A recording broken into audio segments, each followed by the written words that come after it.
Upheaval, Breaking Point, Chapter 22, Order and Place.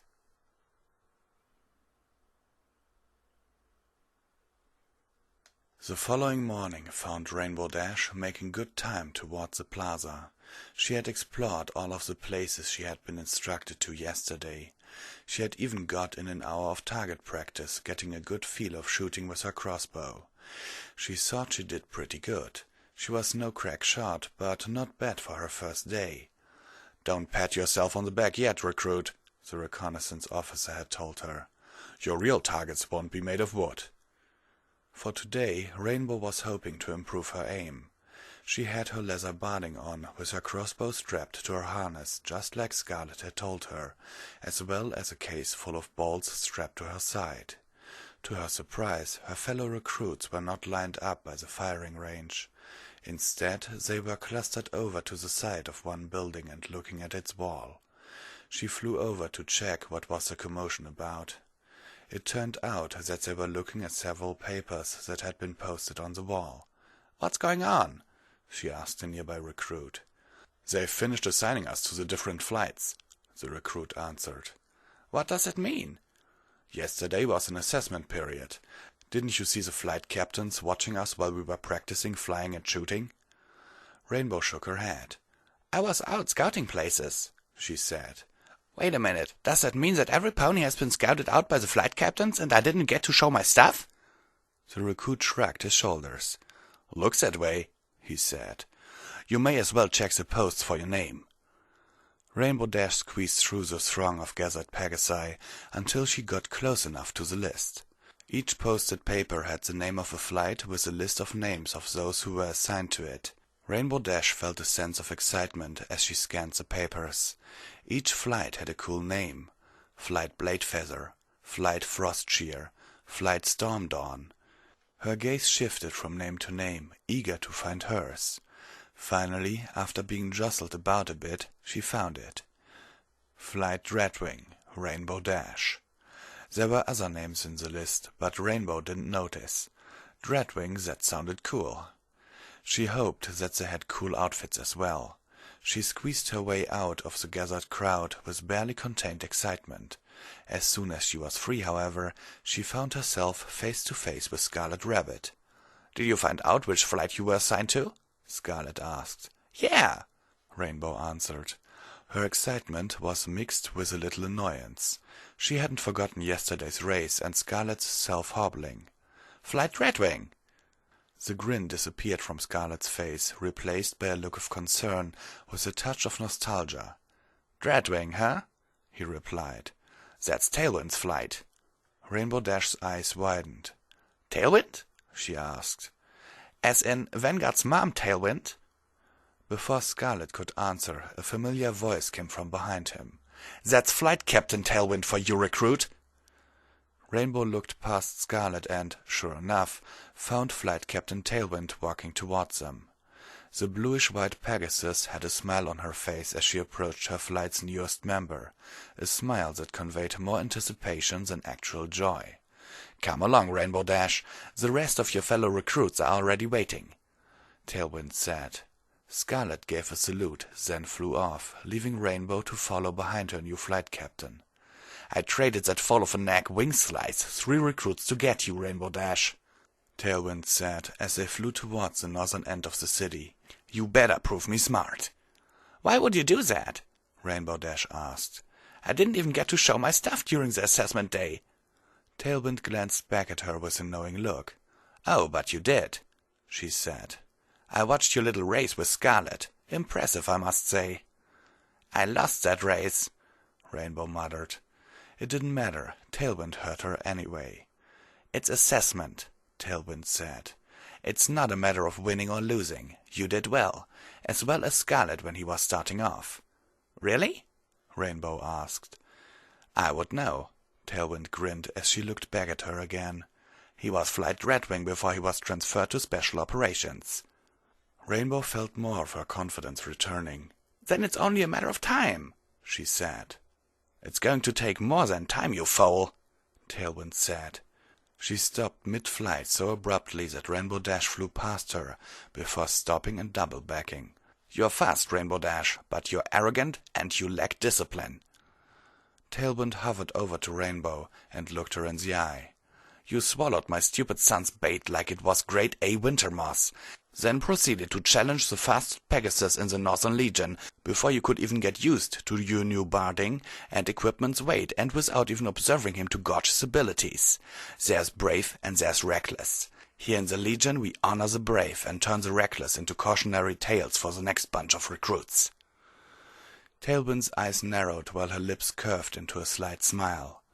Rainbow swallowed a lump in her throat and backed away slightly. "But that works for me," she continued.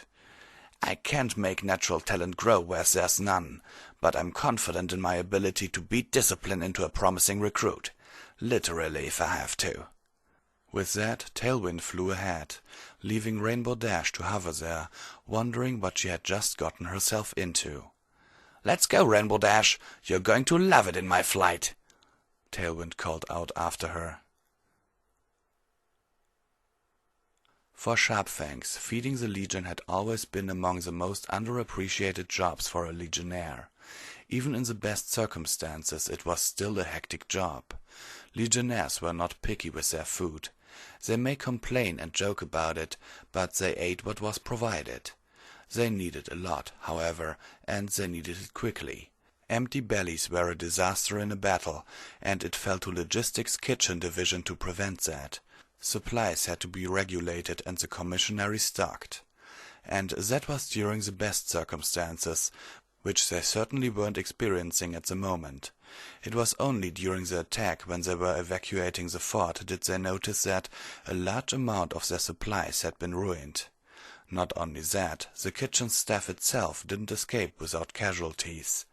Sharpfangs himself should have been killed in action if his wife hadn't shown up and dragged him out of the fortress. As a result, they were short-hoofed and working with limited resources. Today's breakfast was a small taste of what Sharpfangs expected as the battle continued. The Legion's ranks had recovered a bit with the latest draft and the addition of the city's defenders, but logistics was the last to benefit from new troops. Infantry got most of the Earth ponies, reconnaissance all but monopolized Pegasi recruits, and magical took all the unicorns. Logistics had to work with leftovers. Recruits deemed unfit for frontline combat and were better off with, what most Legionnaires believed, were menial tasks. By the end of recruitment day, Logistics was supporting almost the same number of Legionnaires it was when the fort was functioning, but was doing so with barely half its casualties replaced. Sharpfangs didn't mind the situation. He understood the lack of recruits going to Logistics. Rare was the pony who looked forward for a time when this woven attack was repulsed, so that he could boast of how he cooked for the triumphant soldiers, who fought gloriously or repaired their tools and transported their luggage. Especially not if that same pony could join those who did the fighting. Besides, it wasn't like Logistics came out completely empty-hoofed. This was something his fellow cook, Grassmane, was quick to remind him. "So, what do you think of our new chosen recruit, Sharpfangs?" Grassmane asked. He dipped a ladle into a cauldron of bubbling vegetable soup and gave it a sip.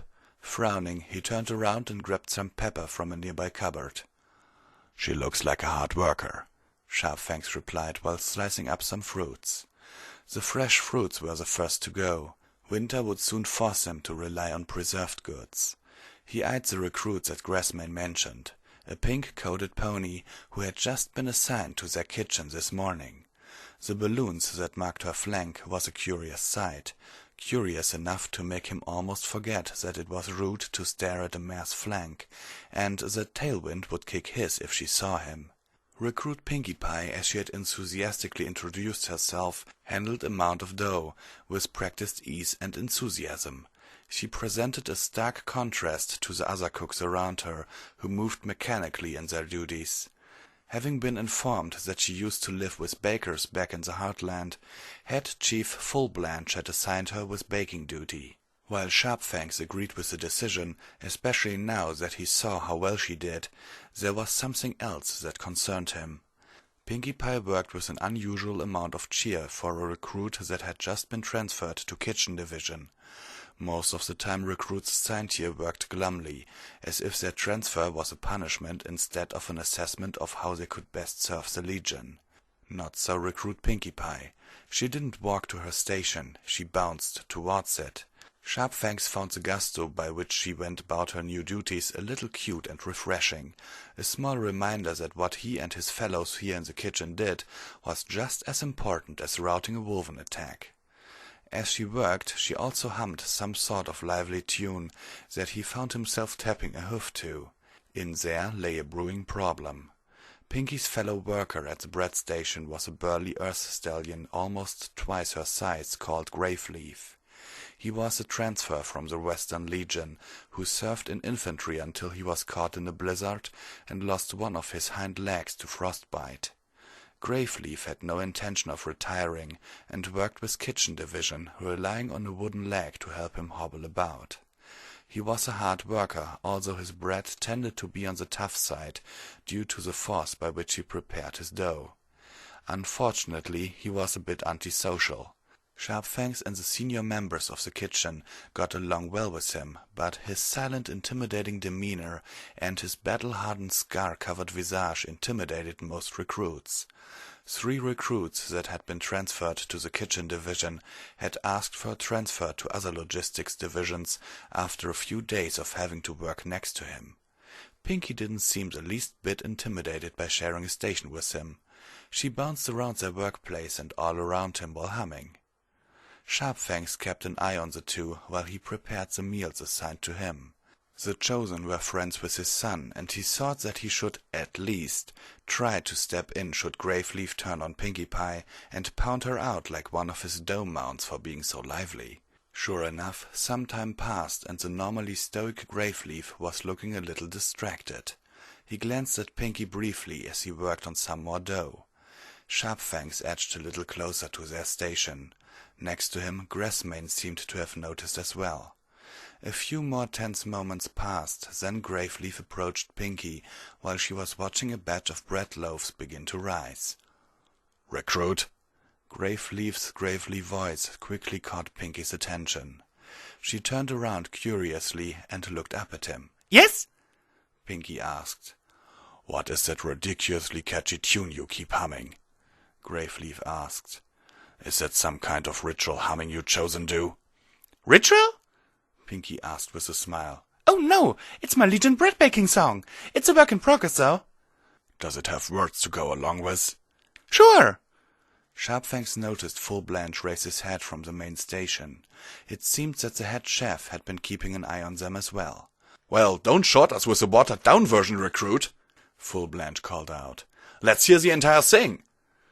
The other cooks voiced out their agreement. Pinkie Pie saluted, then burst into song as she pulled out the latest batch of bread from the oven. Sharpfangs listened intently to her lyrics. True enough, it was a song about baking bread. His eyes widened in surprise as he observed the singing recruit. Barely a day spent in her new environment, and she already had this. He quickly found himself tapping a hoof to the song. He stopped and looked guiltily at Grassmane, only to find his fellow cook bobbing his head in tune. Sharpfangs looked around him and found the kitchen much more alive. Work still progressed, but Pinkie Pie's cheers seemed to add an extra spring to even the most menial chore. Even Graveleaf flung down some dough with a bit more enthusiasm. From his station, head chef Full Blanche gave a hearty laugh. "Welcome to Kitchen Division, Pinkie Pie," he called out. Over at the southern section of Bastion City, Hammer Chain had just started up his forge for another day of work. His new workplace was a bit smaller than his old one back at Fangbreaker Fortress, but he was glad to at least have something to work with. The misbegotten Wolven had overrun the fort and, while he was inclined to take a place at the front lines to bash a few of the filthy dogs himself, he had a much more important job. Logistics Armory Division had its work cut out for it. Weapons and barding had to be repaired, new recruits had to be armed and armored, and ammunition had to be made for crossbows. Hammerchain himself had spent all day yesterday reforging barding for the rest of Fangbreaker's survivors. Woven teeth were sharp and serrated, and their jaws clamped down with the force of a smith's vice. Even the best barding suffered damage while protecting their owners who turned to Hammerchain to repair them swiftly. It was late morning, and Hammerchain had just finished a piece when a knock on his door told him that his next order of business had just arrived. He opened the door for a tall, grey earth pony with strange, red eyes and several burnt patches along one side of his body. He was carrying a sack which, Hammerchain guessed, was full of barding. "Captain Vanguard Clash," Hammerchain said. "I didn't expect to see you anytime soon. Don't tell me that my masterpiece has finally been damaged."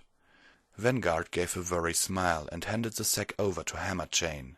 The smith's bushy eyebrows furrowed as he opened the flap and pulled out a piece. The black plates had been damaged by heat. That they were was a puzzle. He had crafted Vanguard Clash's barding out of night steel, a more expensive variant of regular steel that was stronger and insulated better, on commission by Commander Dreadstep and out of gratitude for the time Vanguard rescued him from a woven ambush. For the metal to be affected like this required quite a flame. He searched the sack further, and found that the caparison that went with the set was a tattered, burnt wreck. "This is quite a mess," Hammerchain said. "What did you do, Vanguard? Jump into a furnace?" "Close enough," Vanguard said. "Can it be repaired?" "It can," Hammerchain answered. "It should be ready before the day ends." "Thank you. How much will it cost?" "Don't even think about payment. I'd have hunted you down if you went to another smith to get it fixed." "Thank you again." With a smile and a nod, Vanguard went on his way. Hammerchain laid out the barding and inspected each piece. The damage wasn't serious. He'd probably be done in a matter of hours. The caparison, however, was going to take some work. It may even be better off being replaced entirely. Not only was it badly burned, it looked like a wolven had clawed off pieces of it. He looked around the smithy to see if he had the materials to make one. Finding none, he cursed under his breath and prepared to leave, making sure that the forge was well supplied while he was gone. It was times like these that made him wish that his last apprentice hadn't been eaten. While most of her friends had enthusiastically headed off to their new, respective posts, Rarity had gone to hers with a much slower step. She reported to Logistics Officer Frostmane, whom Vanguard Clash had directed her towards. She had been assigned to Logistics Maintenance Division, then tasked with repairing miscellaneous damaged items such as tents, blankets, and fur coats. A small pile of such things lay to her left, while another pile of the same things that had been repaired lay to her right. Some good had come out of the transfer, however. It had given Rarity access to a needle and thread. She was even given a pair of scissors. She had sighed inwardly when she levitated the familiar tools with ease. Even with the magical drift hobbling her magic, she could still manage this. One of the first things she turned her sewing skills on was none other than the mage coat that had been provided for her yesterday. She had been allowed to keep it as protection, although actually wearing it was a pretty painful experience to her fashion sense. The coat was a thick cloth padded with leather. Its shape was basically a blanket draped over her. It felt like she was wearing a blanket as well. A thick, heavy blanket that slowed her down far more than necessary. There was nothing to be done about the color, but how the fabric fell and weight distribution could be adjusted. Every scrap of free time she got in between repairing materials went to modifying her coat to suit her taste. She zipped off parts she didn't think were necessary and reinforced the padding where she believed needed more protection. Adjusting how the coat fell on her was a bit of a challenge, but manageable. She was holding up the finished product and inspecting it lovingly when she heard some pony speaking from behind her. "That's an interesting mage coat you have there, Chosen. Where did you acquire it?" Rarity whirled to find a unicorn stallion watching her curiously. He had a red-orange coat and a cropped mane of ashen blue. His face was covered with a thick blue beard, long enough to form a few inches of goatee. Guiltily she floated the mage coat behind her. Nowhere really, she said. Just a mage coat from the pile. The unicorn extended a hoof. Let me see that, he said. Rarity was quickly becoming familiar with that tone. It was no request. Left with no choice, she floated the coat over to him for inspection. These are quite the changes you've made, the unicorn said. He turned the mage coat over with his telekinesis, eyeing each modification without showing any sign of approval or disapproval. I see you've taken off some of the padding by the rear. Any explanation why? Well, sir, Rarity replied.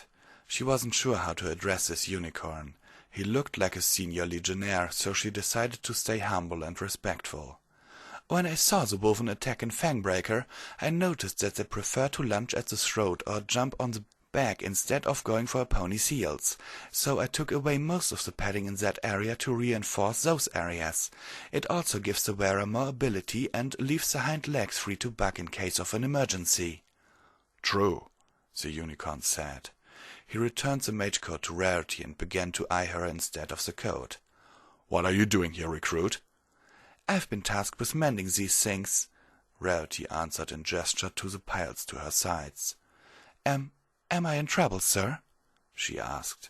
Well, I was thinking of having you whipped for tampering with barding design, the unicorn said. But I've changed my mind. Come with me, recruit.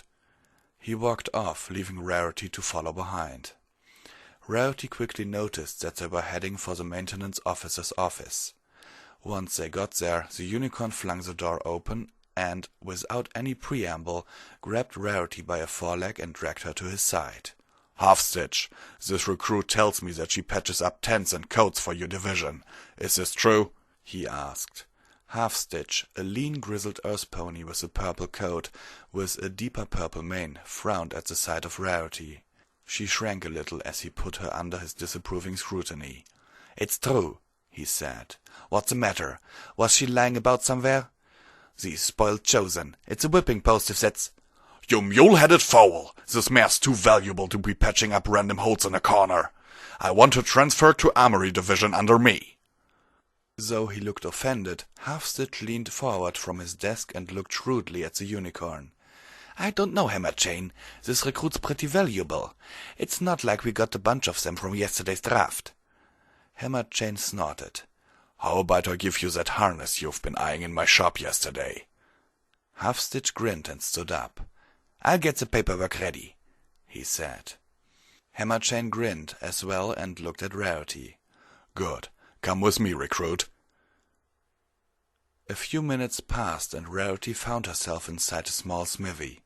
Several tools were scattered about while piles of metal were stacked by one corner. A forge burned brightly, dominating the entire place and making it uncomfortably hot. Hammerchain put down the rolls of fabric that he had just acquired and stared at Rarity. What's your name, recruit? He asked. My name is Rarity. Sir Hammerchain, is it? Actually, it's just Hammerchain. I don't know where you got this sir part. What did you use to do over wherever it is you came from? I was a dressmaker. Ever work with barding? Pounded metal plates into shape? How about weapons? Certainly not. I made formal wear for balls. I've certainly never had to work with metal. Bah! What's barding but a different dress you wear for a livelier sort of party? And what's metal but a tougher, harder-to-shape fabric? Rarity wasn't quite sure how to respond to that sort of logic.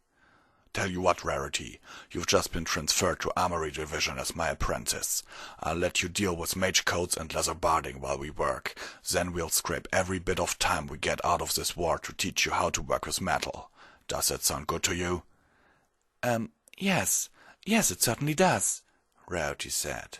She found herself enthusiastic despite the rather uncomfortable state of her new workplace. She was no longer placed in a station out of convenience. Instead, she was now working where her talents can shine. Good, Hammerchain said. You can start with Vanguard Clash's comparison while I start on his barding. Let's get to work. By the end of the day, Bastion City's ponies returned to their homes with a hint of fearful anticipation.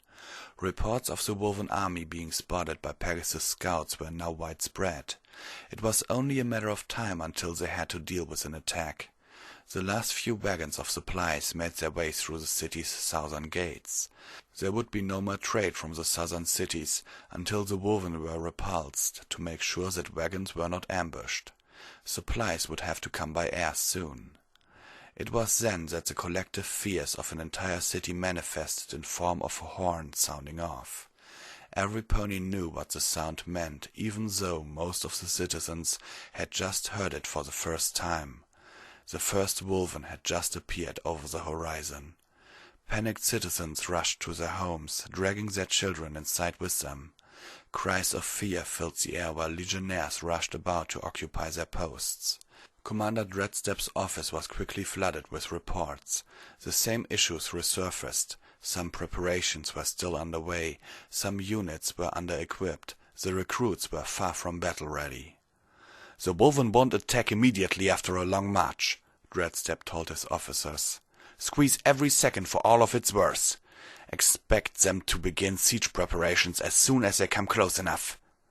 Every officer saluted and headed off to take care of his group.